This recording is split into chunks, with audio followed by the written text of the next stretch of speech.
The town didn't exist on most maps, and for good reason. Tucked away in a remote valley surrounded by endless forest, it was a place people rarely stumbled upon by accident. Yet those who did often left with stories they couldn't explain or didn't leave at all.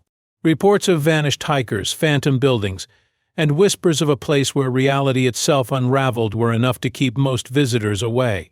But for Caleb, a journalist chasing the unexplained, it was exactly the kind of mystery he couldn't resist. What he didn't know was that the greatest danger wasn't what he would find, it was what would find him. The story begins in a small, quiet town hidden deep in the mountains. It's the kind of place most people don't know exists, surrounded by thick forests and high cliffs. For years it had been a peaceful, uneventful town, but recently strange things had been happening.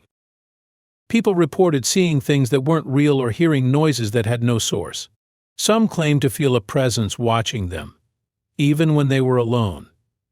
A few people had disappeared entirely, and no one could explain how or why. One story came from a traveler who was driving through the mountains. He swore he saw a busy town square full of people, but when he turned back, there was nothing there, just trees and an empty road. Another group of hikers spoke about their friends stepping into the forest ahead of them and simply vanishing. They searched for hours, but it was as if he had walked into thin air. These reports started to spread online, drawing attention from paranormal enthusiasts and thrill seekers.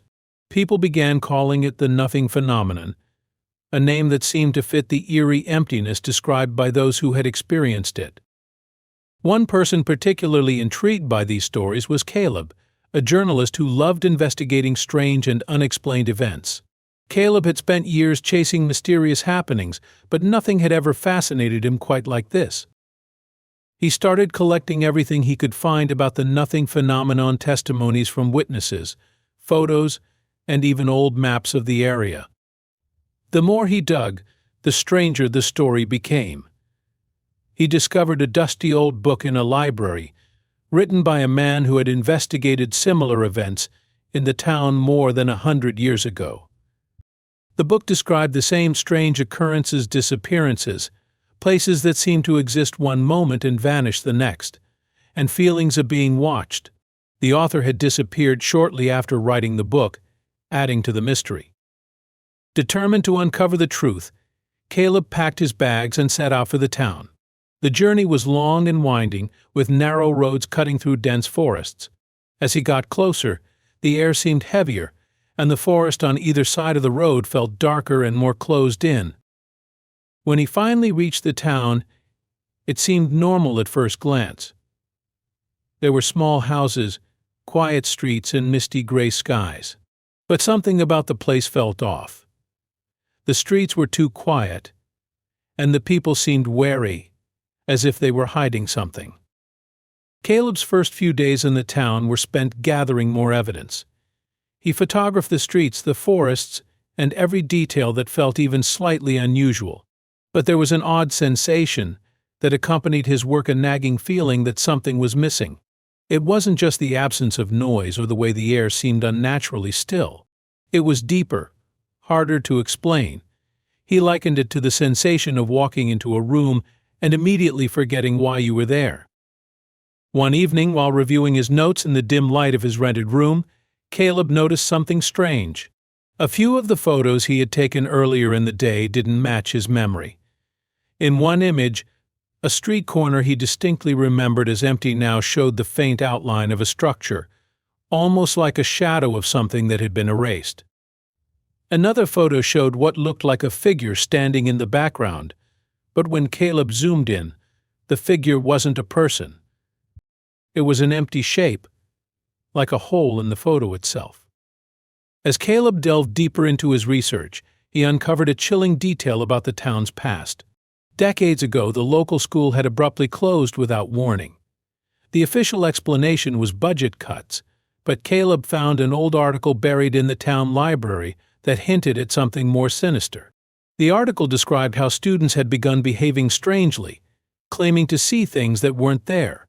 Some had reportedly vanished on their way home, their belongings left behind as if they'd simply ceased to exist. On the day he set out to explore the railway, Caleb felt a heavy sense of foreboding. The forest seemed different, as though it had been subtly rearranged since his last visit. The tracks themselves were rusted and overgrown, but they seemed to stretch endlessly into the trees.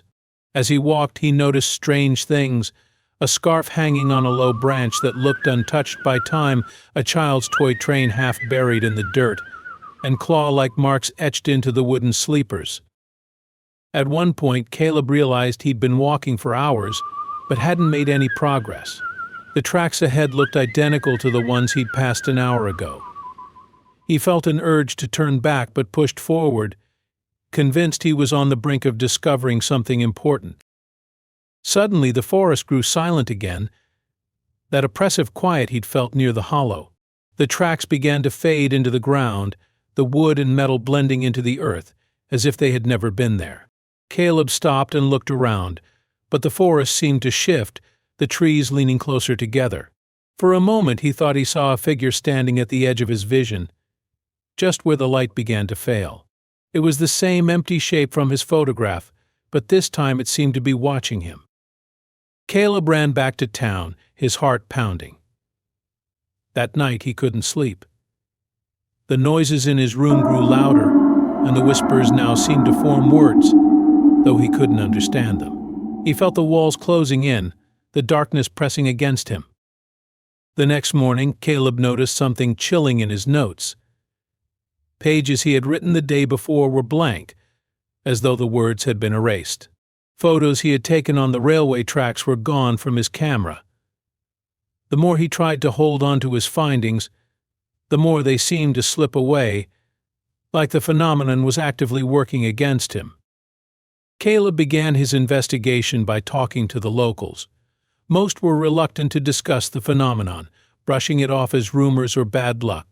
But a few shared their experiences. A shopkeeper told him about a time her reflection in a window didn't move the same way she did. A hunter described finding an old, abandoned cabin deep in the forest, only to return the next day and find no trace of it. Caleb wrote everything down in his notebook, carefully documenting each story. He noticed that all the reports seemed to center around a place deep in the forest called the Hollow. Locals said it was a bare patch of ground where nothing grew and where the strange events seemed strongest. Caleb decided he needed to see it for himself. Paths he thought he had marked on his map led to places he didn't recognize. A clearing he passed earlier seemed to disappear when he tried to find it again.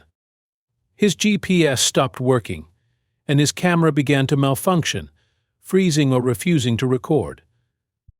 One night, Caleb set up camp near the hollow. As darkness fell, the forest became eerily silent. There were no sounds of insects or animals, just an oppressive quiet that pressed down on him. He felt like something was watching him, but when he looked around, there was nothing there. His flashlight flickered, and his notebook pages seemed to shift as if the words he had written were no longer in the same place. When morning came, Caleb was disoriented. He found himself far from where he had set up camp, with no memory of moving during the night. His notebook was blank, even though he clearly remembered writing in it. His camera had been wiped clean, with no recordings left. Shaken but determined, Caleb returned to the town to regroup. He spent days piecing together his scattered memories, trying to make sense of what had happened. He dove into the town's history, searching for any clues. He found records of similar events happening every few decades. Each time someone had tried to investigate, and each time that person had disappeared. One report from the 1970s caught Caleb's attention. A scientist had visited the town to study the phenomenon.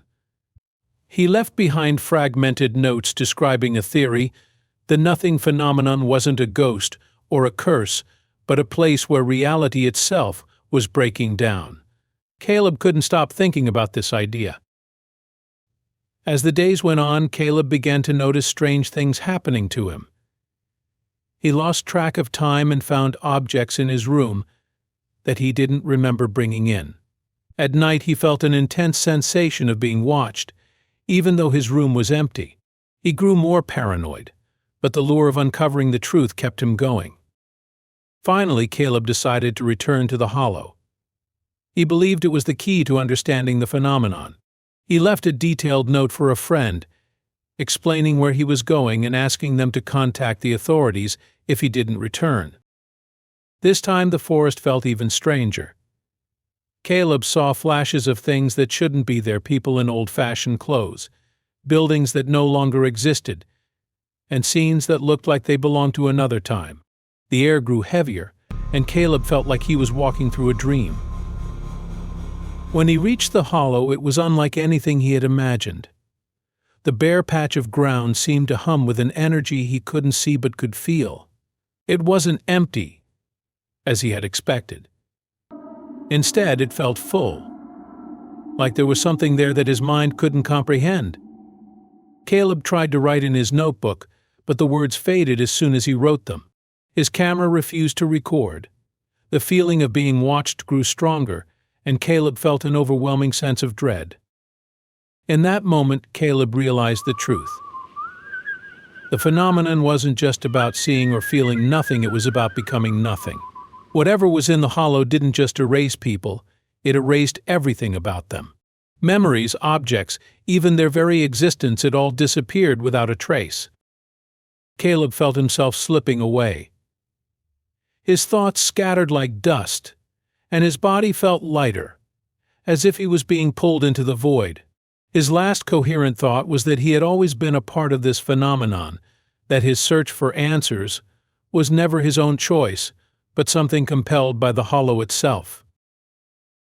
Days later, Caleb's belongings were found scattered in the forest. His notebook was blank, his camera wiped clean, and his GPS shattered. The locals added his name to the growing list of people lost to the nothing phenomenon. Over time, Caleb's story became another piece of the town's chilling folklore, a warning to anyone curious enough to venture into the forest.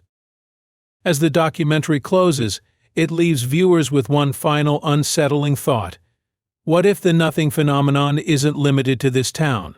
What if it's spreading, quietly erasing people, places, and memories without anyone noticing?